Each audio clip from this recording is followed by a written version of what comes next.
Now, I would love nothing more than to have this be the best and last installment in the beloved Toy Story series. After all, the first two films are Pixar classics. Sadly, it's neither of those, as there are a lot of problems in this that restrain it from being the great masterpiece of a finale everyone mistakenly thinks it is, and of course, Disney just couldn't help themselves and had to make another one of these damn things. But regardless of that, let's just judge it for what it is. Alright, now I do love the premise slash setup of the film as it brings up a logical conclusion to the characters we've all grown up with. What happens to the toys when Andy grows up?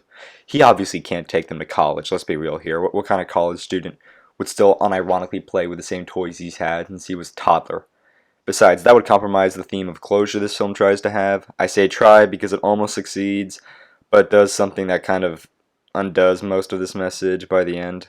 Now, I'm not saying this film is devoid of any emotional or great moments, but like I said before, a lot of them are undercut by certain directions the film decides to go in. The whole escape from Sunnyside is very entertaining and a clever and funny homage to other escape films from the past, but because Woody had already escaped Sunnyside earlier in the film, and quite easily as he avoided many major obstacles in a matter of minutes, one does beg the question why they all didn't escape during the day. Like, all they have to do is avoid contact with the humans, and since Lotso and his gang don't have control over Sunnyside during the day, it just makes it that much easier. It just doesn't make much sense to me, at least, why they would try this elaborate escape plan when there are simpler options out there. I understand they mentioned that security has been tighter since when Woody returns, but still, that doesn't explain why they couldn't have come up with an escape plan that involved them escaping during the day. I mean, come on. I guess we really wouldn't have a proper third act if they did this and just went back to Andy, but that really could have been fixed on the writing. Speaking of which, the writing in this gets really frustrating during certain points, like disregarding the whole escape plan. It just really pisses me off that a lot of the plot points in this happen by accident or just really convenient. The previous films did this, but it worked within the context of the story, but since this is trying to be a bit more serious, that doesn't always work. Like in the beginning, all the events are set up perfectly so that the toys think Andy is throwing them away. It is just really annoying that throughout most of the film, the main characters are oblivious or outright refuse to believe the truth. And Woody's loyalty to Andy starts to get a little annoying as well. Like, it borders on an unholy obsession at times. I can't believe I just noticed this. A lot of his dialogue is really just whining about how they need to go back to Andy. It's mostly just, we gotta do this for Andy, Andy this, and Andy that. It just reduces his character to basically just wanting to serve someone who isn't even aware of his sentience. It just gets really frustrating after a certain point. Now, I did like Lotso as the main villain quite a bit at first. Ned Beatty does a good job of lending his voice work to the character, but I was really disappointed by his motivations and backstory. When it comes to the villains of this series that are toys specifically, it really bothers me that all of their motivations and backstories are just that they were never played with or were abandoned by their owners. With a concept like this, I just find that kind of lazy and, for lack of a better term, petty. Like, boo-hoo, you didn't get played with enough.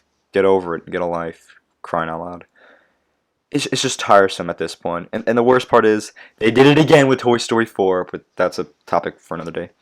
Now, going back to the characters, I do like just about all the new additions to the roster this film has to offer. Their designs are distinct and unique from one another, especially in the way that they move, since many of them aren't bipedal. A lot of the humor from this film comes from these new characters, with one of the standouts being Ken, who is just hilarious in this. But the biggest problems with the film are the directions it tries to take this story in and how. I think it would have been a more compelling story if Andy actually threw them away, or he just willingly donated them, which leads to them ending up in Sunnyside. The toys are happy living there, but Woody is in denial of his owner getting rid of him. When Woody manages to escape for the first time, instead of ending up at Bonnie's house, he successfully manages to return home, only to find out that Andy has already left for college. Heartbroken, he returns to Sunnyside, finds out about all the trouble going on there, and he and his friends try to escape. And when they end up in the incinerator at the end, have them actually die, or just imply it by just cutting to black at the end of the film right as they're holding hands, accepting their fate. Have Lotso be a toy that had gone through numerous cycles of being owned by many different children over the years, and ended up in the care of another child after the previous one had already grown up. However, over time, he can't handle the pain of being passed down from one owner to another anymore and runs off to Sunnyside and sets up his little system there. Also, get rid of Bonnie, as the idea of the toys ending up in the care of another child ruins the message of growing up and closure to the film. I hate this ending, as like I said, it ruins the message of growing up and closure.